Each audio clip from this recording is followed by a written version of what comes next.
फेरि पनि एकदम वेलकम र स्वागत छ साथीहरु तपाईलाई मेरो च्यानलको नाम हो तथ्य सत्य रिपोर्टर रञ्जित बलामी।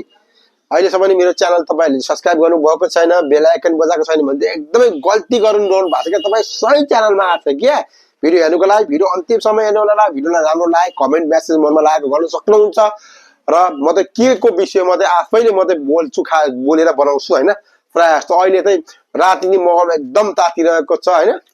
केपी ओली जे पाइते भन्ने बालेन्सालाई हैन, गगन थापा अहिले साइलेन्ट भए त्यस्तो बोले हैन। तर अर्को यो महेश बस्ने त्यो भतुवा केपी ओलीको यो चेला गुण्डा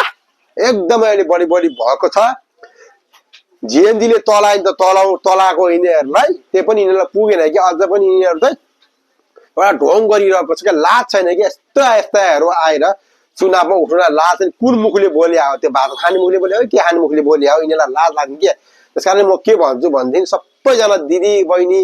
मेरो भन्नु न जसले मेरो भिडियो हेर्छ देश बाहिरको मान्छे भन्नु न Dubai Qatar Saudi Malaysia Australia America London सन्डन जाऊ जहाँबाट पनि मेरो भिडियो हेर्दा म भिडियोलाई जति भन्दा त्यति शेयर गर्नु होला र च्यानललाई सब्स्क्राइब गर्नु र बेल आइकन बजाउनु नबिर्सनु होला।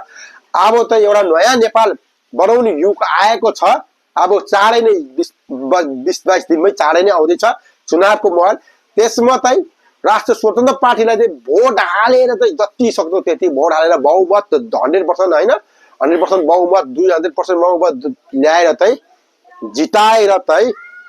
भनौँ न हामीले चाहिँ त्यो भनेको तपाईँ हाम्रो लागि हो के फाइदा भनेको हाम्रो लागि हो। किनभने यो बुढेसकाल नेताहरूले चाहिँ धेरै चाहिँ उनीहरूको फाइदाको लागि गरे के पैसा थुपारेर राख्ने हाम्रो कर तिरे पैसाले खाने उनीहरू गाडी महँगो चिल्लो गाडी चढ्ने फ्रीमा पेट्रोल फ्रीमा खाने एक रुपैयाँ पैसा लाग्दैन। तर हाम्रो लाग्ने गरिब जनता हामी 2 महिना पैसा नतिर्नु बिजुली बत्ती कट उनीहरू साल नतिर्नु मतलब छैन के। त्यसकारण म के भन्छु नि कांग्रेस एमाले माओवादी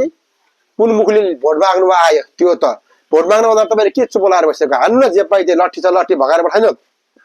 तिमीहरूको धेरै भयो तिमीहरूको बोली मात्रै तिमीले के गर्ने हैन भाग भने लट्ठी हालेर भगाउनु यिनीहरू काम छैन के। अब एक नम्बरको काम नभएको पार्टी भने कांग्रेस एमाले माओवादी हो। अब चाहिँ युवाको पार्टी सबको ढुकढुकी सबैजनाको ढुकढुकी बालेन्सा र रवि हो। अहिले एकजुट भएको छ उनीहरू दुईजना शेर हैन सभा शेर माथि सभा शेर बालेन भनेको त मेन चाहिँ बिजुलीको झड्का हो जसलाई पनि असर लाग्छ फेरि है। त्यसकारण गर्दा म के भन्नु चाहन्छु भने तपाईले कहाँबाट हेरिरहनु भएको छ मेरो च्यानल। अब कति त हाम्रो दाजुभाइ चाहिँ मलाई खुसी पनि लागेको छ कोही छुट्टीमा आएको छ हैन भोट हाल्नुको लागि भने छुट्टीबाट मान्छे फर्केर आइरहेको छ कसलाई भोट हाली भन्दाखेरि पुरा बालेन्सा र रविजीको फोटो राखेर सुर्केसमा हामी यसपालि घन्टी बजाइदिनु हो भनेर भनेको छ साथी। त्यसकारणले गर्दाखेरि तपाईहरुले गल्ती नगर्नु होला। मासु भात नबिक्नु होला। मासु भात जस्तै गरिब भए पनि नेपालको जनता त्यति गरिब छैन। एक भनौँ न हप्तामा एकचोटि त मासु खाएकै नै हुन्छ है। त्यसकारणले गर्दा त्यो मासु भातमा तपाईहरु नफस्नु होला। तपाईहरुले आज 100 रुपैयाँको मासु भात खान्छ नेताहरूले 2000 वसुल्छ तपाईबाट थाहा छ। सबै महँगो गर्छ यिनीले हाम्रो लागि सोध्दैन के यिनीले आफ्नो लागि सोध्छ बुझ्नु। यस्तो बुढेसकाल भएको 65-70 वर्ष 75 वर्ष पुगेको मान्छे मन्त्री खानी अनि अरूलाई त के भन्छ वृद्धा भत्ता 70 वर्षसम्म खानी भने तिमीहरु वृद्धा भत्ता खाएर बस्न तिमीहरु किन चुनाव उठ्नु पर्यो अलिकति लाज लाग्दैन। कोही भन्छ दुईटा किडनी फेरेर मलाई त केही भएको छैन भन्छ। पैसाले बाँचे हो क्या तिमीहरु भने पैसाले तिमीहरुसँग पैसा नभएछ नि माथि तिमीहरु टिकट पहिले काटिसिया हो क्या पैसा भएर बाँचे हो तिमीहरु। त्यसकारणले गर्दाखेरि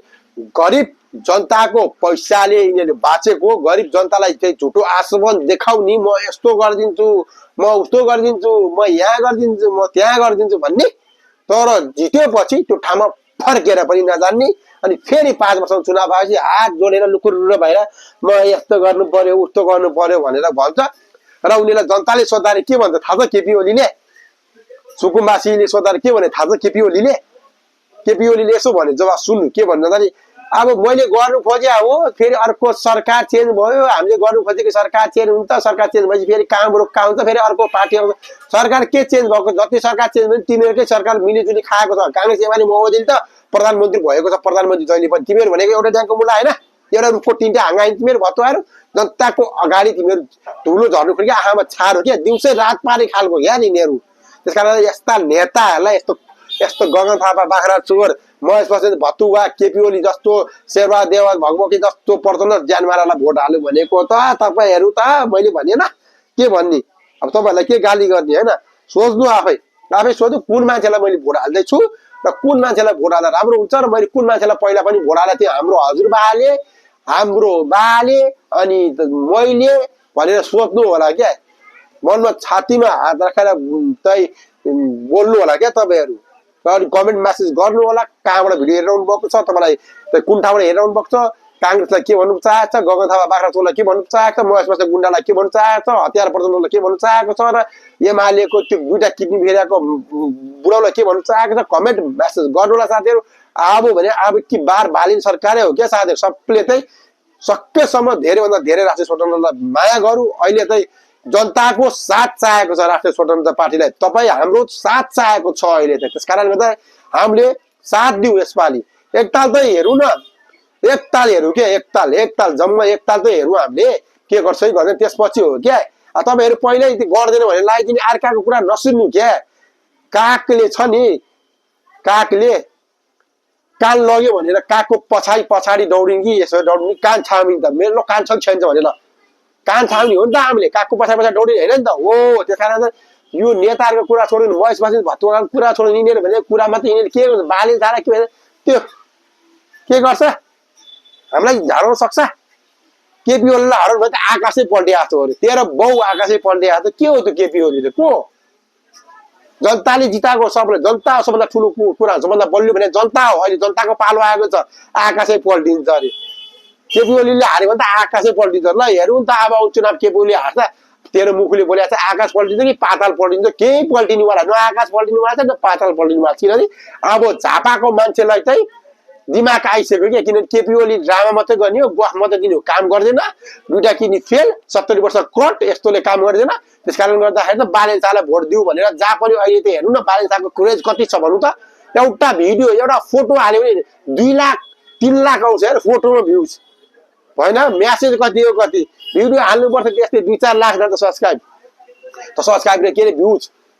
के अरे जान्छ केपी ओलीको अनि भन्यो भने के भन्छ केपी ओलीले कहाँ त्यस्तो हुन्छ साइबर ह्याकर हो यिनीहरू भने भूमाफिया हो यिनीहरू माफिया हो यिनीहरू भनेर उल्टै भन्छ बाप रे बाप आफ्नो के अरे ढाडमा भइसिने नदेख्ने खालको क्या यिनीहरू भने त्यत्रो भर्सार पैसा गरे यिनीहरूलाई छानबिन गर्नु पर्छ कि पर्दैन सुशीला कार्कीले छानबिन गर्न नसकेर त अहिले सुशीला कार्कीले ल ठिकै छ छानबिन नगर्न सके नि अब म त्यसमाथि केही बोल्दिनँ अब जितेपछि अब आउने नेताले गर्नुपर्छ त्यो भने बालेन शाह हो रवि हो अब यिनीहरूले नि त्यस्तो छानबिन यो काङ्ग्रेस एमाले माओवादीलाई गरेन भने त यिनीहरू काम छैन तर हुनु बित्तिकै गर्दैन क्या समय लाग्छ तपाईँको समय भनेको चाहिँ 1 दिनमा हुँदैन 2 दिन हुने साल मात्रै लाग्दैन 2-4 महिना 5-6 महिना भित्रमा हुने काम हो यो गर्छ तपाईँको टेन्सन नलिनु यसमा मैले यति मात्रै भनेको हो कि तपाईँहरूलाई अब आउने चुनावमा काङ्ग्रेस एमालेलाई भोट दिँदै नदिनु होला भोट गल्तीले पनि नदिनु होला क्या मासुभात खानु डाक्छ टन्न घिच्ने हो पुरा त्योभन्दा अझै घरमा पनि लाने हो क्या टन्न खाएर क्या मासुभात पैसा दिन्छ लिने हो क्या अब चुनावमा पैसा बारे 500 रुपियाँ लिने 1000 रुपियाँ लिने 5,000 लिने एक भोटको तपाईँलाई नै हाल्छु हजुर तपाईँलाई नै हाल्छु म भन्ने 5,000 लिने बाइकमा पेट्रोल फुल हाल्नु लाउने हिँड्ने चुनाव पनि प्रचार गर्ने केही फरक पर्दैन काङ्ग्रेसको झन्डा उठाउने एमालेको सूर्य उठाउने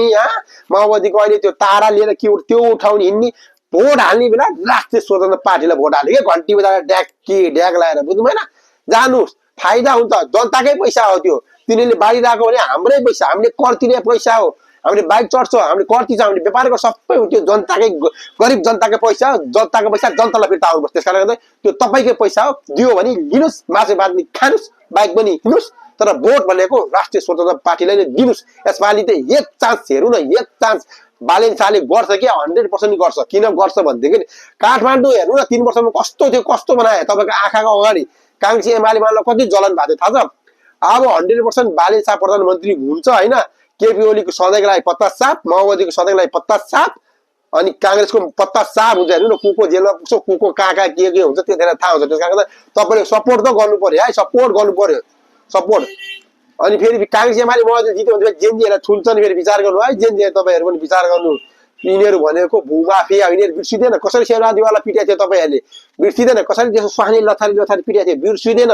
यिनीहरूले चाह्यो भने भनेपछि तपाईँ हामी यस्तो च्यानललाई पनि यिनीहरूले जे पनि भन्नु सक्छ दबाब दिनु सक्छ यस्तो नबाना भनेर किन भन्दैन त्यस कारणले गर्दाखेरि चाहिँ म भन्छु 2 हात जोडेर सबै गर्नुहोस्, भोट भने राष्ट्रिय स्वतन्त्र पार्टीलाई दिनुहोस् भन्दै आजको लागि त म बिदा हुन चाहन्छु साथीले। तपाईँलाई कस्तो लाग्छ मेरो च्यानल? तपाईँको प्यारो रञ्जित बलामी तथ्य सत्य रिपोर्टर आजको लागि त बिदा हुन चाहन्छु। यस्तै यस्तै नयाँ भिडियोहरूको लागि त मलाई